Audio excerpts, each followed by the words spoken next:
안녕하십니까. 교육학 박사 이종태 교육 이야기 사람 사는 세상 12번째 시간을 시작하겠습니다. 감사합니다. 요즘 엄청난 찜통더위인데 어떻게 지내십니까? 제가 자칭 환경론자인데 네. 요즘 어쩔 수 없이 에어컨을 자주 킵니다.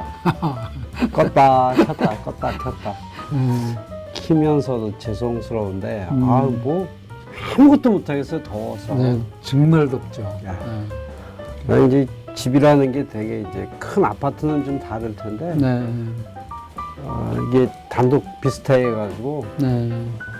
시멘트가 한번 더워지면은 네. 식을 줄 모르고요. 예. 근데 또 이해할 수 없는 날씨. 어떻게 새벽에도 막 30도 이렇게 돼. 근데 뭐 겸손해야지 어떻게 했어요. 우리가 해간 이 기후를 이렇게 만들어 온 게 우리라면서요. 그러니까요. 그래서 자동차 운전하면서도 죄송하고 그냥 늘 죄송한 마음이에요. 그레타 툰베리한테 미안하기도 하고. 예. 아니 툰베리한테만 미안하겠어요. 미래 세대 특히 참 할 말이 없죠. 예. 자, 그러면 그 곡성 얘기 한번 하고 갈까요? 곡성 이번엔 다녀오셨나요 혹시? 아니 못 갔어요. 이제. 이번 주 말이라도 한번 갈까 좀 그러고 있는데. 네, 워낙 더우면 한 번쯤 뭐 이렇게 더위를 피할 수 있는지 모르겠어요. 더 더울 수도 있겠네 거기는. 낮에는 뜨거운데. 네. 거의 밤이면 네. 이제 그 여기처럼 시멘트 복사열이 없어서 밤에는 견딜만 했다고 그러더라고요. 예. 그럼 한번 다음번 내려가 계실 때쯤 그때 촬영을 꼭 이렇게 스튜디오에서만 하라는 법이 있는 거 아닙니까? 그럼 전 좋죠. 자연을 딱 배경 삼아서. 예. 그래서 뭐 그런 데서 그런 교육 얘기를 하고 좀 슬픈 말씀 하나 좀 드릴게요. 뭐 제가 거기 곡성에 처음 내려갈 때 2013년에 그 진돗개 한 마리를 분양받아가지고 키웠는데 벌써 결론 얘기가 뭔가 네. 연상이 됐어 뭐. 원인은 알 수 없는 뭐 때문에 하여튼 시력도 잃고 애가 좀 시름시름 하다가 3, 4일 전에 떠났어요. 근데 제가 못 가가지고 집사람 혼자 그 장례를 치르느라고 아주 좀 심신이 매우 안 좋았죠. 장례식도 못 가시고. 네, 못 가고. 내 손으로 잘 묻어줬어야 되는데 여러모로 미안한 마음이네요. 제가 이종태 박사님을 대신해서 제가 애도를 표합니다. 감사합니다. 예. 제가 난생 처음으로 키워본 개. 이거 그래요? 앞으로는 다시 개 안 키울 것 같아요. 그래서 그 헤어지는 게 너무 하다고 그러더라고요. 그래서 주변에도 이렇게 먼저 떠나보는 반려견을 먼저 떠나보는 분들이 계셨는데 주변에서 이제 빨리 그걸 잊으시라고 또 다시 하나를 좀 이렇게 분양해 주시겠다고 하니까 도저히 자신이 없다고 못하겠다고 그러시더라고요. 예. 자, 그러면 이제 지난번까지 했던 얘기 중 오늘은 이제 그 학교 안 보내는 길에 아마 마지막쯤 되지 않을까요? 그렇습니다. 예. 홈스쿨링? 네. 학교 안 보내는 길 해서 이제 그동안 대한학교에 대해서 좀 말씀을 드렸는데 오늘은 이제 그 마지막 편이라고 할 수 있는 홈스쿨링에 관해서 말씀을 좀 드릴까. 학교를 안 보내는 방법이 있다. 이제 보내는 게 뭐 한 95% 뭐 99% 이렇게 98, 9%쯤 되죠. 그 정도 되는 게 이제 보내는 거죠. 보내는 건데 안 보내는 거에 여러 가지 종류가 있었는데 뭐 대안학교도 여러 가지 종류가 있었고 그 중에 이제 마지막으로 학교를 안 보내고 홈스쿨링 집에서 학교처럼 뭔가 집에서 부모님이나 누가 가르치거나 뭐 지가 혼자 공부하거나 이런 내용인가요? 그렇습니다. 우선 이제 시작하기 전에 홈스쿨링에 대한 일반적인 그 인상 그런 것 것들이 이제 좀 양극화돼 있어요. 한편으로는 홈스쿨링이 마치 이렇게 천재를 제조해내는 비법처럼 이렇게 그렇게 생각하는 분도 계시나요? 언론에 그렇게 많이 비친 적이 있습니다. 제가 이제 재작년에 그 연구를 하면서 옛날에 그 언제부터 언론에 홈스쿨링이라는 말이 등장했나 하고 쭉 검색하다 보니까 거기 그런 여러 가지 그런 유사한 제목이 많았는데 하나 소개를 하면 네. 세 자매 15살에 대학에 가다. 그러니까 이제 조기 교육을 통해서 정기 학교를 보냈으면 불가능한 일인데 예. 홈스쿨링을 해서 그게 이제 가능했다. 뭐 그러면서 또 미국에 유학 간 뭐 어떤 교포 자녀는 뭐 그 10대에 이미 미국의 그 유수한 대학에 몇 개 합격했다 뭐 이런 얘기도 나오고 홈스쿨링에 대한 책이 이제 서점에 가면 쫙 꽂혀 있는데 그 중에 한 책 제목을 보면 이렇습니다. 우리는 초등학교밖에 안 다녔는데 뭐 치과 의사 또 뭐 그 세계적인 무용가 뭐 이런 이렇게 키웠다 이제 이런 얘기죠. 그래서 이제 그 막연하게 동경하는 분들은 홈스쿨링을 하면 마치 굉장한 성과를 거둔 것처럼 이렇게 돼 있기도 한데 또 재작년에 이제 신문 보도에 짧게 난 건데 보니까 본인은 그 엄마는 이제 딸아이를 홈스쿨링 시켰다고 했는데 딸아이가 뭐 어떻게 약간 좀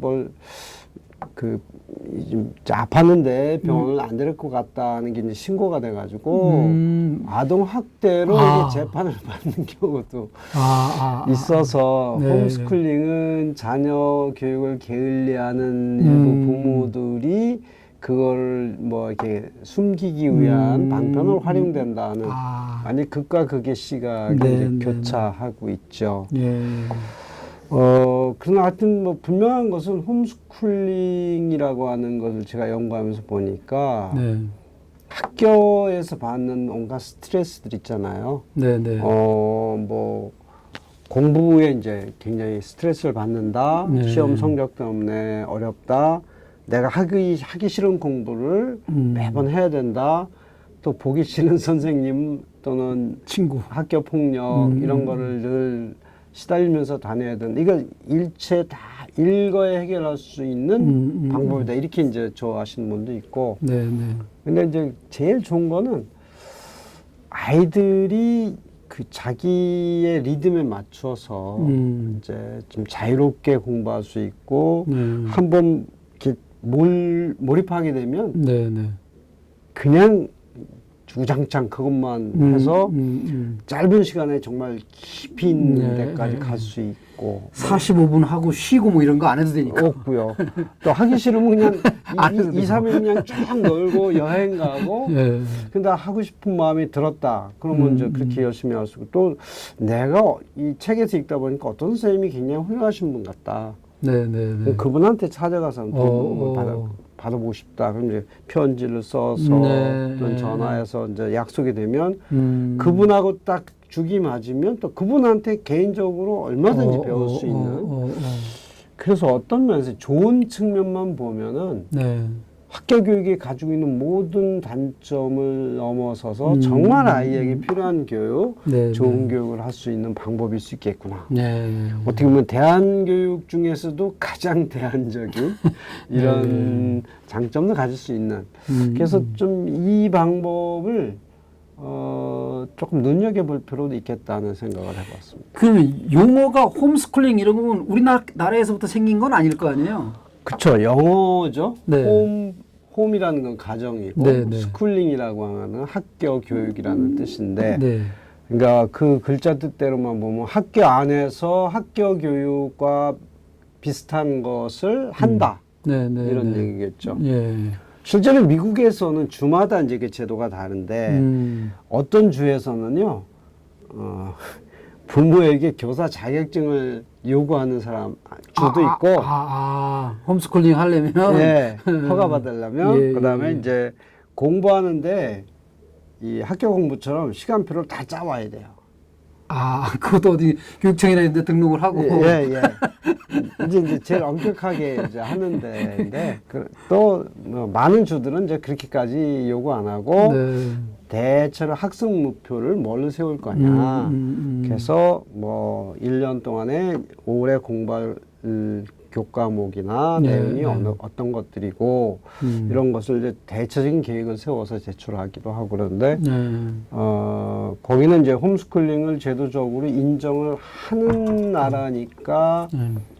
물론 이제 인정하지 않는 주도 일부 있긴 하지만 네.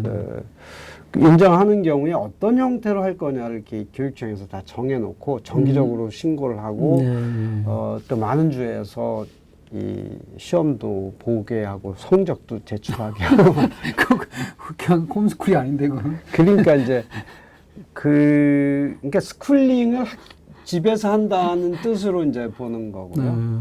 근데 이제 많은 나라에서 더 많은 형태는 집에서 그러니까 저번에 우리 이야기 시작하기 초창기에 자녀에 대한 교육 권한이 어디에 있느냐는 얘기를 했었잖아요. 국가에 있느냐, 부모에 있느냐.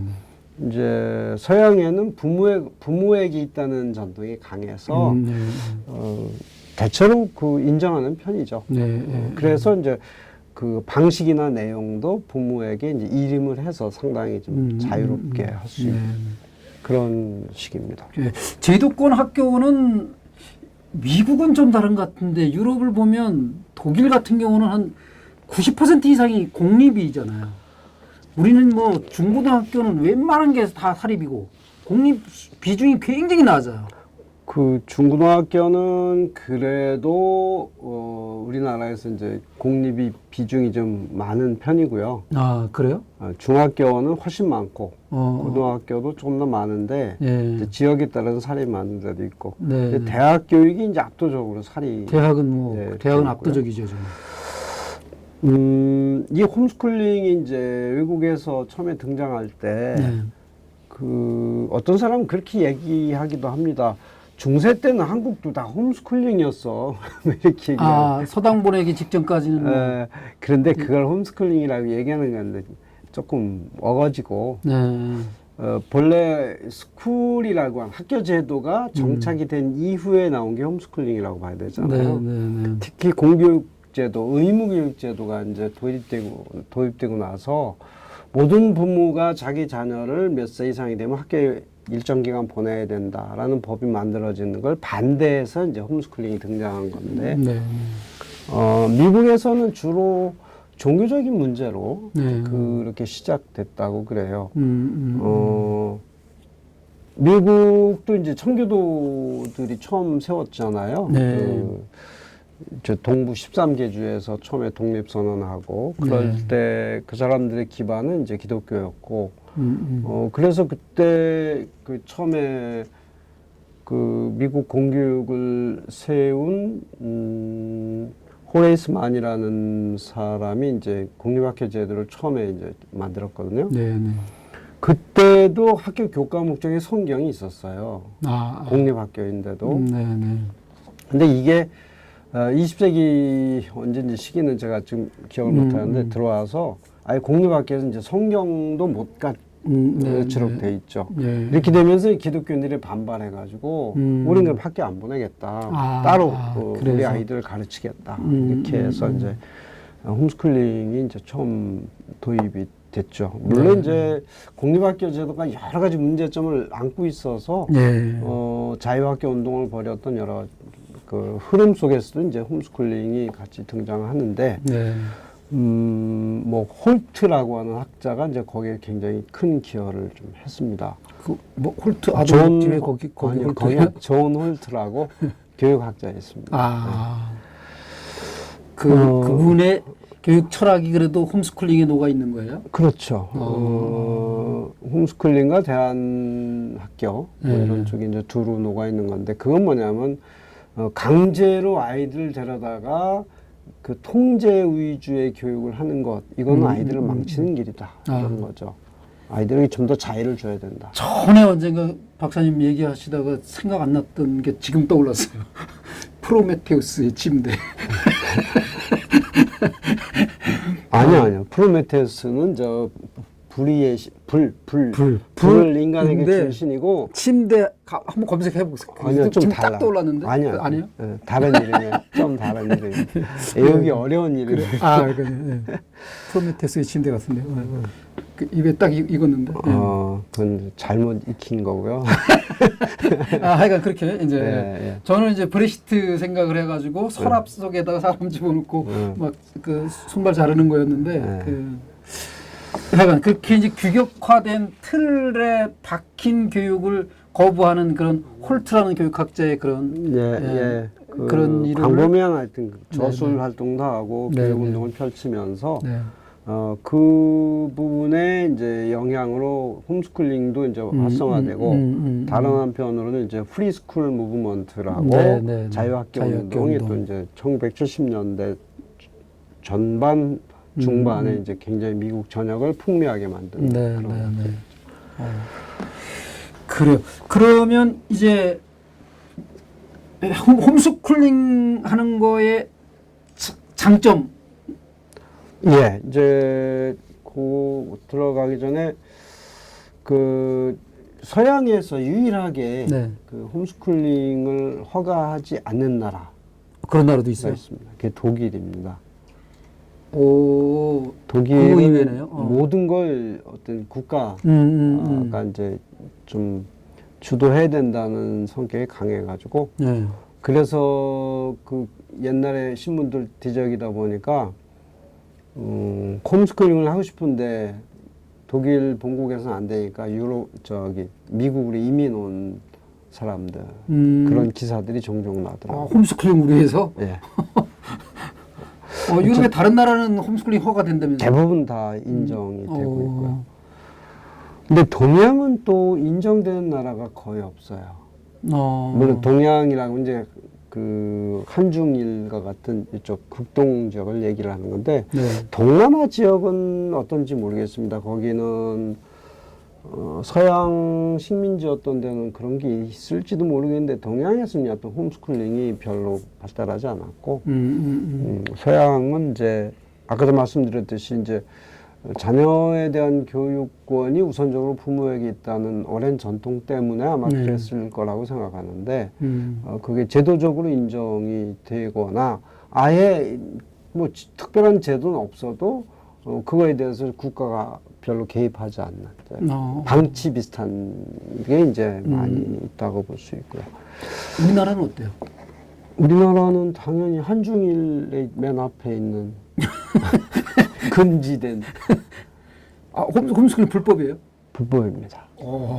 근데 우리나라도 하잖아, 홈스쿨링. 전에 말씀드렸잖아요. 그 의무교육 기관인데 학교를 안 보내면 자녀에게 과태료를 물린다. 그 100만 원 이하의 과태료 이렇게 돼 있는데 그래서 유예한다면서요? 근데 실제는 많은 분들이 홈스쿨링을 하고 있잖아요. 지금. 그래서 그 근거가 뭐냐면 이제 그 취학 유예제도 그거 가지고 그거와 이제 학력 취득은 이제 검정고시라고 하는 제도가 있어서 그렇게 하는데 그래서 한편으로는 이제 우리나라에서 뭐 홈스쿨을 꼭 법으로 금지한다라고 그 얘기하기가 어려운 현실이긴 합니다.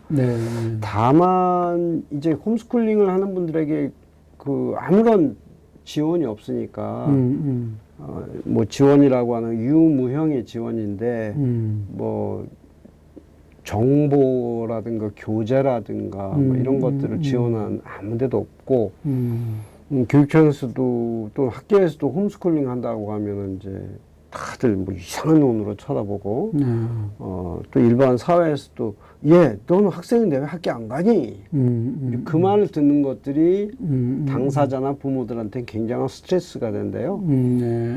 그런 좀 어려움들을 겪고 있죠. 너 왜 시집 안 가, 장가 안 가? 이거하고 똑같은 거 아니야? 요즘은 좀 덜하지만 예전에는 그것보다 훨씬 심한 스트레스를 받았던 거예요, 학생들이. 뭔가 내가 그랬겠어요. 부족해서 학교를 안 가는 것처럼 사람들이 이제 너 맞성 피웠지, 너 잘렸지, 뭐 이런 거서부터 시작해가지고. 근데 지금은 그래도 학교 안 다니는 게 뭐 이제 대안학교라든지 요새 탈학교 붐이 많이 한때 있었고 그래서 학교 안 다니는 것에 대한 스트레스가 뭐 옛날만큼 크진 않은 것 같긴 합니다만 그래도 아직 많이 느끼고 있는 것 같습니다.